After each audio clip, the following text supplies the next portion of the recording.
Hi, and welcome to one of our first deep dives. We are going to look at anxiety disorders, primarily look at neurotransmitters related to anxiety disorders, and just look and see if anything interesting shows up today. We think about anything we didn't think about before. So, anxiety disorder, I had to re-record this because I completely misunderstood something when I was reading. But it says that a primary issue with anxiety is that our inhibitory system, also known as our GABA system, which is the gamma aminobutyric acid system, is under functioning. So the inhibitory system is functioning at a low level. Okay. At the same time, the excitatory arousal system, like the norepinephrine system and the amygdala, which we all kind of understand, have to do with a sort of instinctual feeling of fight or flight that our body puts us through, whether or not the thing that our mind or body is afraid of is actually real, and that is overreactive. So it's kind of like an underreaction here and an overreaction here leads to this feeling of anxiety. Um, it says the hypothalamic pituitary adrenal axis is, when they say like axis, it's just how those three things work together. The hypothalamus, pituitary, adrenal glands are hyperactive in many cases. Um, Long-term stress can lead to elevated cortisol, which it says lowers the threshold for a threat response, which just means you're going to be triggered more easily. I think that we more and more are seeing, like, the more stuff I read about. I'm not an expert. I work in the healthcare field, but I'm not an expert on any of this stuff. This is just me reading. The more we see the effects of chronic stress, you see that it is actually really harmful. So it seems sometimes kind of whatever to take care of yourself, but the overall stress you're under, you can think of it as kind of like as it said, a threshold.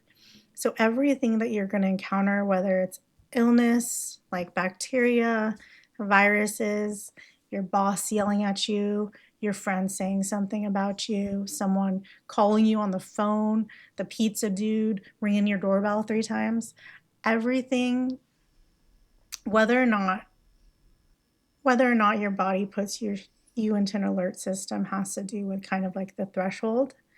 How much does it take for the trigger to pull? Um, and so when you are chronically stressed, it's saying that the threshold is much lower for you to flip into this kind of fight or flight, which I think everybody kind of understands intuitively. They say the amygdala becomes hypersensitive. Okay, the threshold's low. Benign or uncertain stimuli can be treated as threats. And in addition, the prefrontal cortex, which we always think of as kind of like that thing that's really important for us to make good decisions, it's the thing that's not really well developed in young people until it's pretty old, actually. Um, it becomes weaker. Oh, so you get less regulation when your prefrontal cortex is weaker. And brain imaging and chemical data show lower GABA levels in anxious individuals. That's interesting. The brakes in the brain. So GABA is the inhibitory system. So yeah, it is acting like a brake, is weak. And our alarm system is too strong and activated. Okay, so that's kind of a background. Now that we have our background, let's look at this article that I found that I kind of wanted to read. I'm being distracted by a bug that I see crawling around on the desk. Okay, I didn't get it, so that's gonna distract me. But all right, so this is a I always like to look at the date. I mean, when you're doing real research papers, you usually need to use research that's within the last like 5 to 10 years. I actually haven't done research papers in a long time. Is 10 years even too long? And it's actually 5 years. So this one's from 2000, published in 2010. So this one's been a while, but I think fundamental findings are usually going to be older because they happened a long time ago and we're building on that knowledge. So this one is looking at not anxiety, but depression.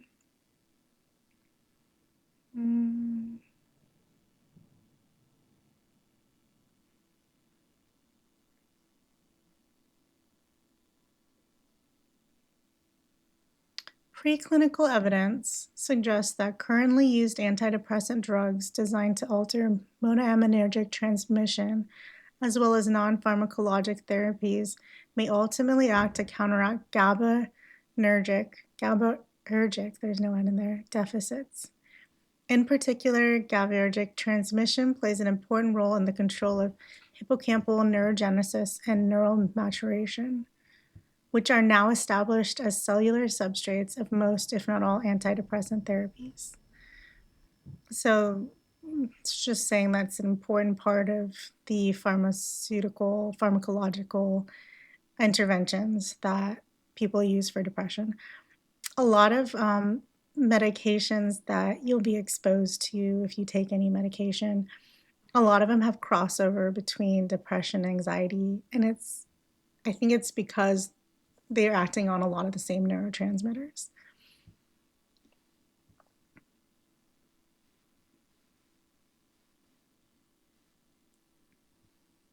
Major depressive disorder, which is a more extreme version of depression, affects approximately 17% of the population. And this was back in 2010. I would guarantee that number is higher.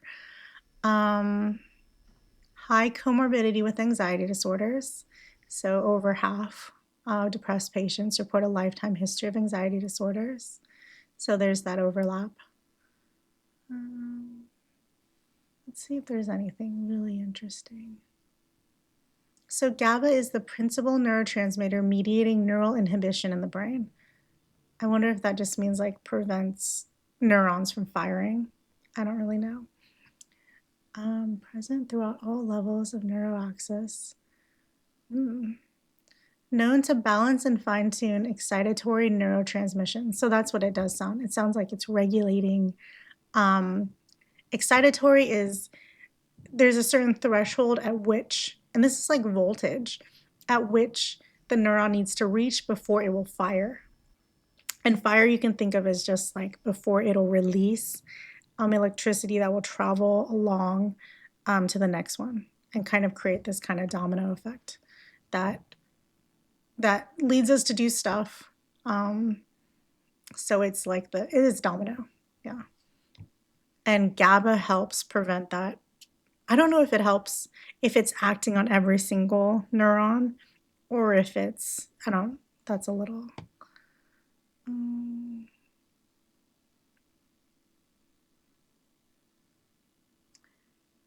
Key control elements of anxiety state based on the potent, okay, here's a word, anxiolytic.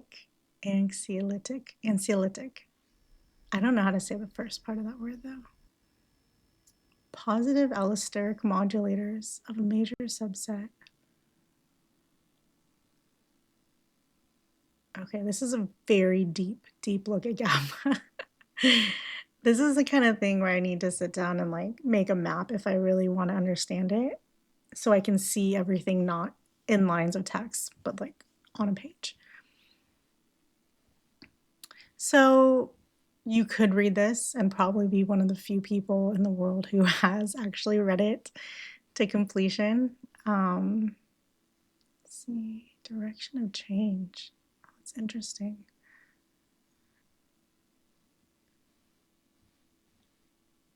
Or oftentimes, oh, here's something interesting. Modulation of GABA by stress, a major risk factor. So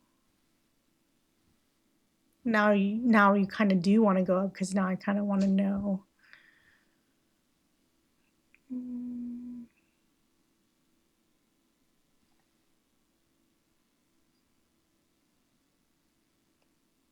Oh, reduced abundance of GABA are binding sites suggest a role for GABAergic deficits and anxiety disorders. So that's just saying that there may be just less sites for GABA, and that may be contributing to anxiety. So what we're talking about is that even before anything we've done, we all have a different makeup of our brain. And I think this is where a lot of genetic stuff comes in, is that, when you hear like genetically families have genetic groupings of like hypertension, stuff like that. I really think that when you really break it down, what you're looking at is that they have similar blood vessel makeup or similar, you know, the actual physiological, physical workings of a person's body have a lot of effect on how we go through the world. And just the same way people have, different structures of blood vessels, even your heart is different. I mean, I really think it's interesting when they were I was listening to this thing about MRI scans and how the technology is really not that old. And before MRIs, you really, I forget who was saying it, like you just didn't know what a normal brain looked like. Um, because you're only really looking at people's brains when they died and you had them open on like a table. And the realization that all of our organs are different, all of our structures are different, and you really wouldn't know until like if someone was doing like an autopsy on you. And it'd have to be a pretty in-depth autopsy. Now we have imaging.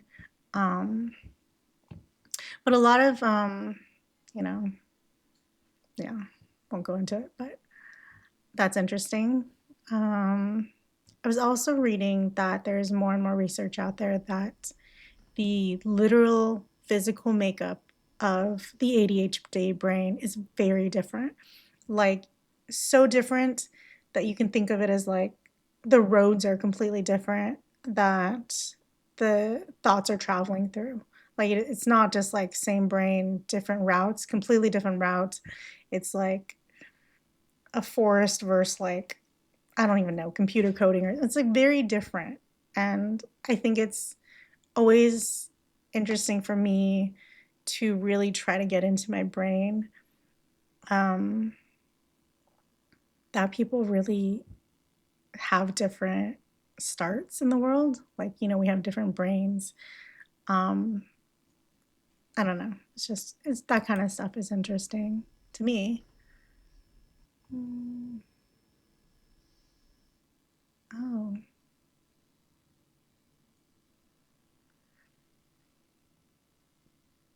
gene expression changes associated with major depressive disorder suggest altered expression. So what they're saying, in some way or manner, um, the way that the genes are expressed. So this is another interesting thing that you can kind of deep dive into, which is that behavior that you do throughout your life actually turns on or off certain genes. So, and there's actually really interesting, this is not genes, um, but they were researching these like old lady mice. This is like a real research. Maybe I could find it and put it somewhere. And they looked at their stem cells underneath a microscope, and the stem cells are kind of what you would think old stem cells would look like. They're kind of dry, they're not smooth, they're not plump. And they put these old lady mice on like basically mice treadmills. And through the exercise actually in some way altered the physical makeup of their stem cells, so that after exercising for a long time, I don't remember if it's like that's creating like when you're creating stem cells, you're actually creating juicier stem cells because you're exercising, or if some other component is being turned on. But the action that you take can actually cause certain things in your body to be turned on or off. And in the case of exercise, it did make those old lady mice's stem cells look like younger stem cells from just exercise. So it could be like a downward spiral where when you're depressed, you have poor gene expression, but I did not read that far into it to say anything. It says, in contrast to anxiety disorder, the density of the binding sites, so that's every neurotransmitter needs to lock in somewhere, like a lock going in, like a key going into a lock in order for something to happen. And that's when in like an SSRI inhibitor, when you see like an inhibitor, it's a medication that is actually going into the lock, acting like a fake key so that the real serotonin can't actually go into the lock and dissipate. It just kind of hangs out. So you're not really making more, you're preventing the serotonin that is there from kind of like going in there and leaving. But like we were saying with turning stuff on and off, you do get actual like binding site neurotransmitter changes to your actual physical brain. So it's not just doing one thing. And whether or not that's an actual change your body is making in reaction to like the higher time that serotonin is spending in your brain, or if it's some sort of weird loop of the drug, I don't know. This one says, a notable exception is a single patient suffering from a severe treatment-resistant anxious depression with panic attacks linked to a silent point mutation in the subunit gene. So yeah, that just means there was some mutation that happened in that gene and it made that person very resistant to any treatment. So that's, you know, that's not that person's fault. Mm-mm. So this section is looking at expression of genes. So like other reasons why some people could be really resistant to certain treatment or not. We had to go back up because that was just very interesting. There is growing evidence that genetic polymorphisms in these, I'm not even going to try to say it, subunit genes are involved in affective disorders.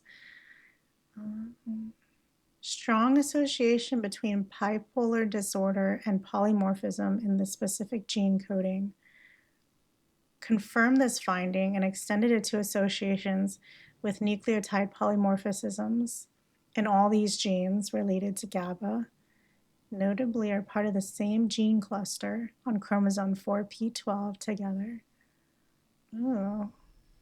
These clusters were previously implicated in borderline personality disorder. This is interesting. The same gene cluster is linked to depression-related behavior also in mice. Sorry, just thinking of the mice. Should be the happy thing. I mean, they live a good life until they're experimented on. And actually, my friend who works in a lab used to talk about how they would like literally take the little mice brains and put them in a blender and then look at them, which is kind of crazy to think about. But then when you read this, you're like, yeah, in mice brains. These mice live a crazy life because in order to test the mice, they have to keep them in like a very, very controlled environment, like incredibly controlled, in order to make these studies even like be considered actual studies. All right. Okay, so this is interesting to me. Effects of early life stress. So I think that we are way past the point in which we understand that childhood trauma, it like we were saying, kind of some things turn on and off, and stuff you encounter as a child, you think about certain things not turning on or certain things turning up too high, and what is the result of that for every year after that in your life. So they have things that happen in your childhood are much more impactful because they're so far upstream in your life. Um, like having anxiety is going to affect almost everything that you encounter for the rest of your life in some way. Um, Maternal separation, stress of rats. So that's saying, if you are anxious, it can kind of make you more sensitive to startle responses in adulthood. And it will tell you the associated um, hmm,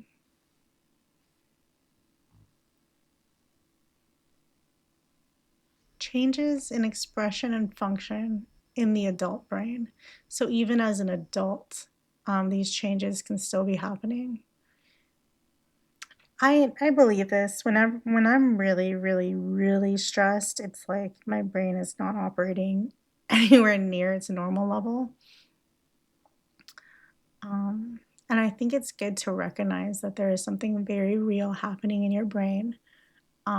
And I try to flip it and think of it as, okay, I've lived it enough times that I try to flip it and now think of it as one of my therapists, like kind of like a little flag that's being waved. That's like, hey, it's time to back up and go back to your basic tenets of self care. And I'm talking about like sleep, drinking water, not being yelled at all the time, taking like an hour to not have anything stress your brain out. And to me, that's usually napping. Um, I thought I was gonna get to read all these, but this single thing is taking a long time. And I'm not even reading everything. I'm like scrolling. This was the original scrolling research papers. This is a cool picture. HPA access. Okay, well, my daughter is coming over and she's bored, so I am going to probably stop the video soon. Let's see. Oh my gosh, there's so much interesting stuff. This is talking about effects of the different medications, neurosteroids, um, antidepressants, benzodiazepines, which is, all right, let's see. All right, let's try to go down to the conclusion. Oh, so interesting.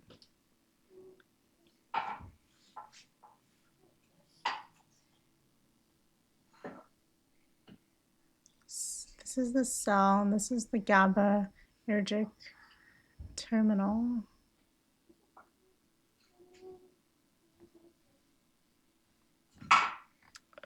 So much more interesting stuff here. All right, here we are. Conclusions, limitations, and outlook.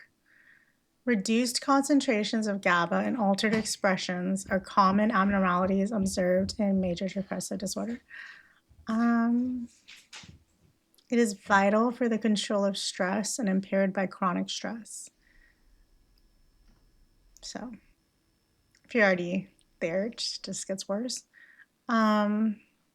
Currently used antidepressants are designed to augment monoaminergic transmission, having in common that they ultimately serve to enhance GABAergic transmission. Okay, so they're trying to increase your inhibitory system, kind of keep you a little more, which is something that I actually feel when I'm taking antidepressants. Um,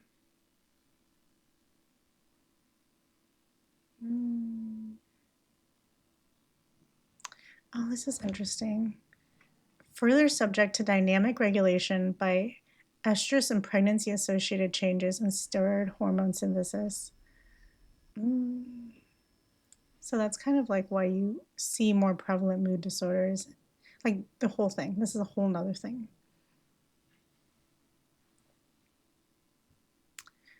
Despite remarkable progress, we are left with a lot of gaps in understanding. GABAergic deficits are not unique to major depressive disorder. They are related to other disorders, especially schizophrenia. They want to know if the deficits can help differentiate between disorders, what the pragmatic reason for that is. You could think of some, but for a lot of us, I don't think it. Yeah. The label shouldn't matter as much as the experience of living and whether or not treatment helps you get to the place that you want to be versus the place you are that you feel like is being held back by some of the overexpression of some of your mental stuff. I can laugh because I'm talking about myself. Um, mm,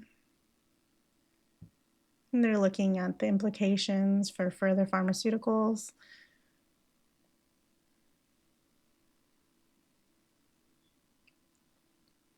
What is that? Epigenetic mechanisms.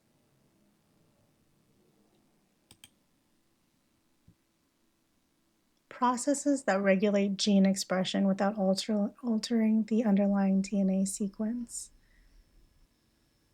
Oh, DNA methylation, which I have heard of, but maybe, gosh, I kind of want to read about that, which can turn genes on and off.